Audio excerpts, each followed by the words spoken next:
The enemy wants to infiltrate our ranks.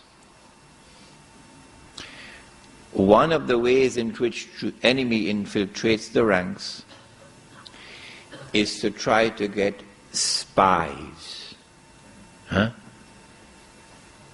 Pay him some money and he'll go into the masjid and he'll sit and he will listen and he'll tape record and he'll go back and report.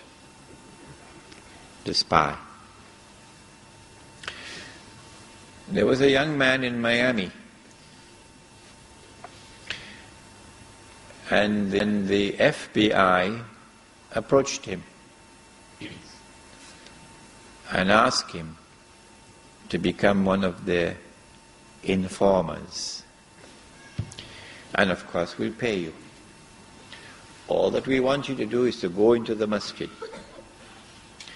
and listen and observe and take notes and tape record and come back and give it to us. If we send our people, it's going to be more dangerous for us. But if we choose a Muslim, we can do it. The young man said, "No, I cannot betray my brothers."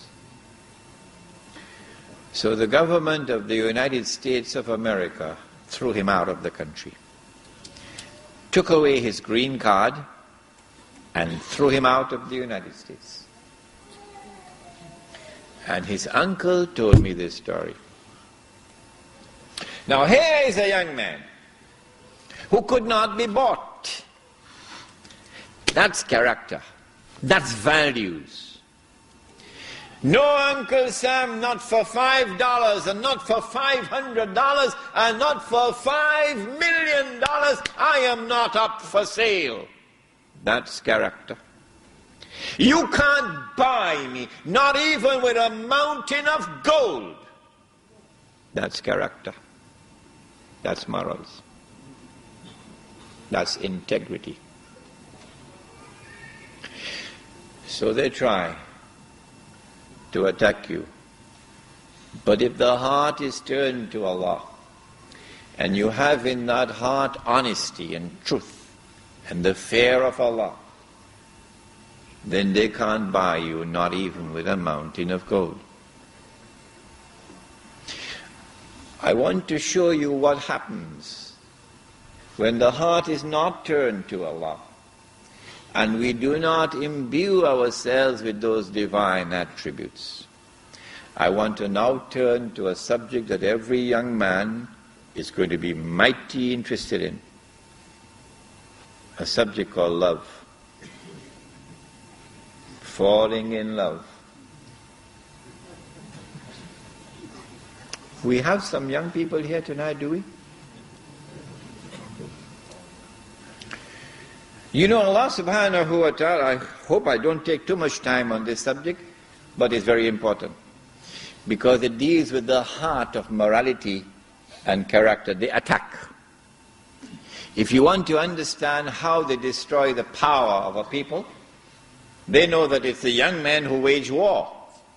So what they do in Karachi in Pakistan, they flood the market with what they call blue movies, pornography.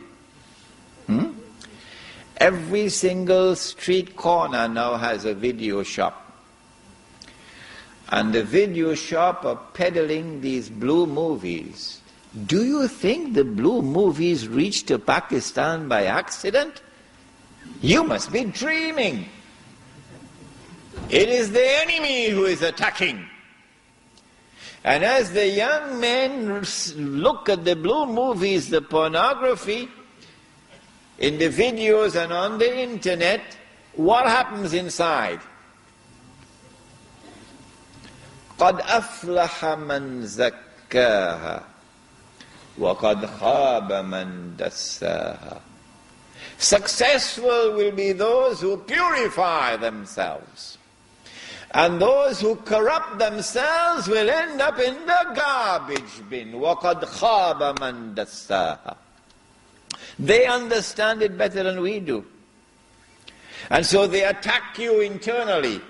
And as you watch these blue movies and this pornography and the internet, you are internally corrupted. And the internal foundations of power are now destroyed. So let's come to love. You know Surah Al-Layl? And Allah subhanahu wa ta'ala, with such economy of language, He teaches us about the male-female relationship. He says, بعد أعوذ بالله من الشيطان الرجيم, He says, وَاللَّيْلِ إِذَا يَغْشَى. He takes an oath by the night, and that by that which it shrouds, so mysteriously, so splendidly, it shrouds, it covers. And then he goes on to say, وَالنَّهَارِ إِذَا تَجَلَّى. And he takes an oath by the day, and by its bright light, nothing covered here. And then he comes on to say, وَمَا خَلَقَ الذَّكَرَ وَالْأُنْثَى. وَمَا خَلَقَ الذَّكَرَ وَالْأُنْثَى. That in the same way that Allah created the night and the day, so too did Allah create the male and the female. And then comes the last verse in the passage, إِنَّ سَعَيَّكُمْ لَشَتَّى. That you are functionally different. The day has the job of the day, and the night has the job of the night. Now, this passage of the Quran actually belongs to the subject of Islam and the modern feminist revolution. But we're not going to be doing this lecture in Sydney. Islam, or an Islamic response to the modern feminist revolution and its struggle for women's liberation. But there's a part of that subject which is relevant tonight.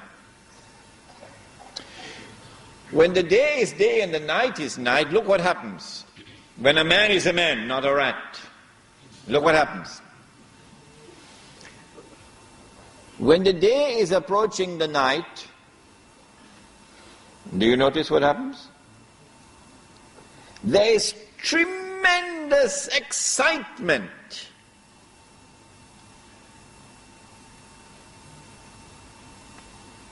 There is the excitement of two powerful forces attracted to each other. And as the day approaches the night, the day expresses its excitement and its joy by painting the sky in a riot of colors. It's called a sunset. You got sunset in Sydney? That's the excitement of the day approaching the night. And then when the day meets the night, the day plunges into the arms of the night. Intense attraction. And then after the day has disappeared into the arms of the night, then all through the night there's a time for rest, and there's a time for sleep, and there's a time for love, and there's a time for worship, and then there is the time to say goodbye. And now the day must leave. But the night is holding on to the day. And so, no longer plunging, now the day has to struggle to get out of the arms of the night. And so only one ray of light at a time, until eventually the day can extricate itself from the arms of the night. That is the intense attraction of the male for the female. Of course, when, as in Singapore and in France and the United States and in Australia the feminist revolution takes over and now the night wants to become day. You understand that? Then the night will no longer be truly night. No. Now she dresses like a man. Have you seen her? With a jacket and the trousers? I've seen her with a tie as well. Now she has to talk like a man. The voice is masculine. I'm not going to mention the name of anybody in Mr. Clinton's cabinet. Now the face also becomes masculine. Sometimes you can't tell the difference. Now she has to behave like a man. No more of the shyness and the bashfulness of a woman. As she comes to approach Musa, Nabi Musa alayhi salam, by the well, and she's so shy and she's so bashful. And Allah subhanahu wa ta'ala describes her. No, Uncle Sam's daughters ain't like that. She's got to behave like a man. And now there's rivalry between the two. And in consequence of the night trying to become day, she loses her femininity. And when she loses her femininity, then the attraction begins to wane. Wane means to decrease. What happens when the day is no longer attracted to the night? Answer: the day will now mate with the day. The day will now mate with the day. Who prophesied that? Muhammad sallallahu ta'ala alayhi wa sallam. And so homosexuality and lesbianism is a necessary consequence of the adoption of the modern feminist revolution. We quoted from the Quran to point out to you the intensity of the attraction of the male for the female, particularly when you are young and the fires burn very bright.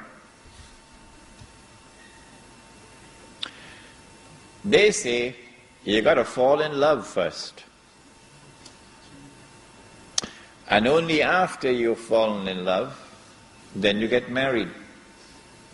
Of course, marriage is very expensive, because you not only have to pay for the wedding dress and the wedding clothing, and you have to pay for the banquet hall and all of these things, but you also have to pay your lawyer and she has to pay her lawyer to have the prenuptial agreement.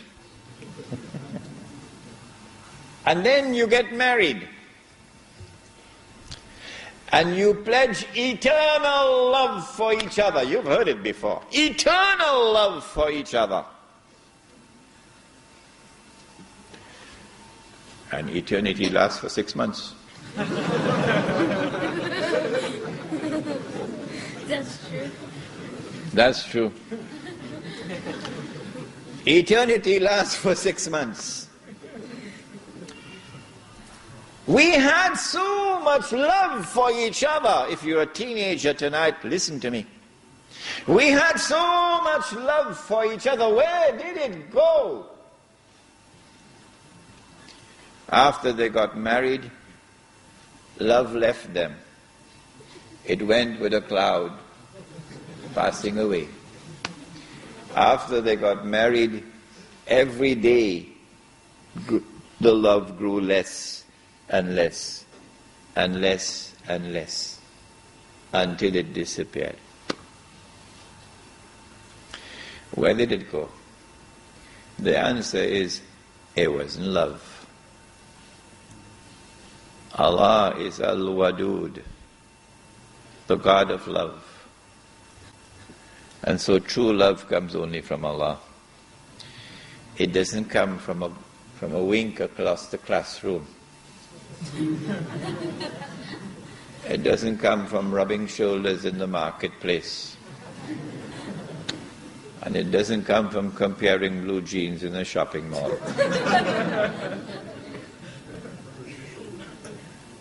Allah is Al-Wadud, the God of love. And love comes only from Allah.